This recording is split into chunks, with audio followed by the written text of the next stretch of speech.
All right, so here is a report on the day, I guess, from my Victoria Day weekend. Happy Victoria Day to everybody. I was riding my bike home from work this morning. I had a couple clients. I stopped by one of the streets in the area, started chatting to a gentleman who lives in the city of Toronto, is an engineer, and is on like diversity boards and things of that nature, working for the city of Toronto. Consults with the ward councillor for the area in Toronto where he's an engineer working on a project. And when we started to talk, he didn't know very much about this area, about our city, and our councillors and things of that nature. So it really did speak to the fact that between him and his partner who teaches in another city, how they go out, they know more about the area that they work in than the area that they live in, and there's not that level of connection.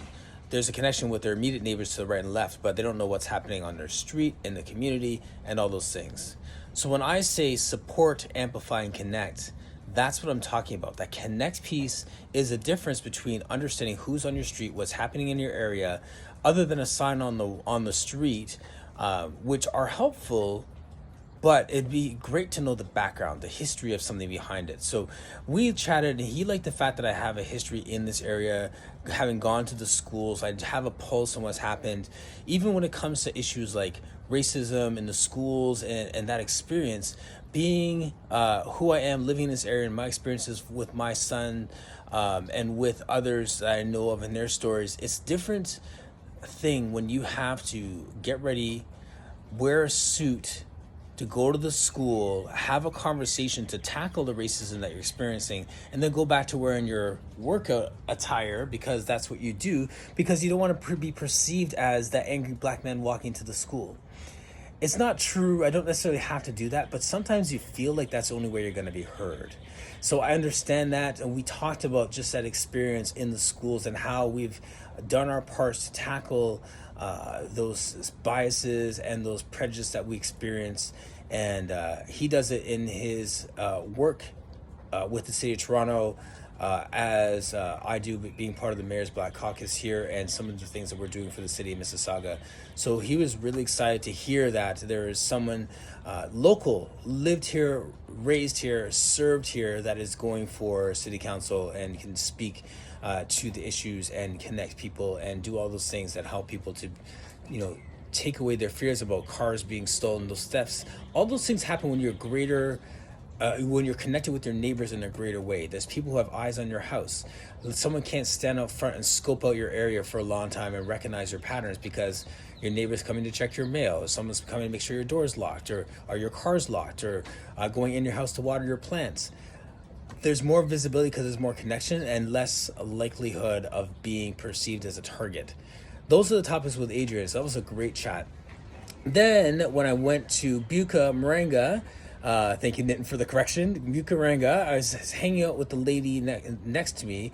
Yota was her name, and she has lived in this area. Her son went to the dam when I was working there. So she didn't know the end of the story about one of the kids who got in a lot of trouble, that her son was hanging out with. Fortunately, her son didn't get tied up and mixed up in that too much. But unfortunately for my friend, he did. And so she wanted to find out what happened with my buddy Carl. If you want to check out Carl's Convenience in Oakville, I'll put a link in the bio. He's a good friend of mine. So proud of him turning his life around after making some bad decisions when he was in his late teens, the days when I was working at the dam. So this is a catch-up conversation with a parent of one of the kids from the dam back in the day.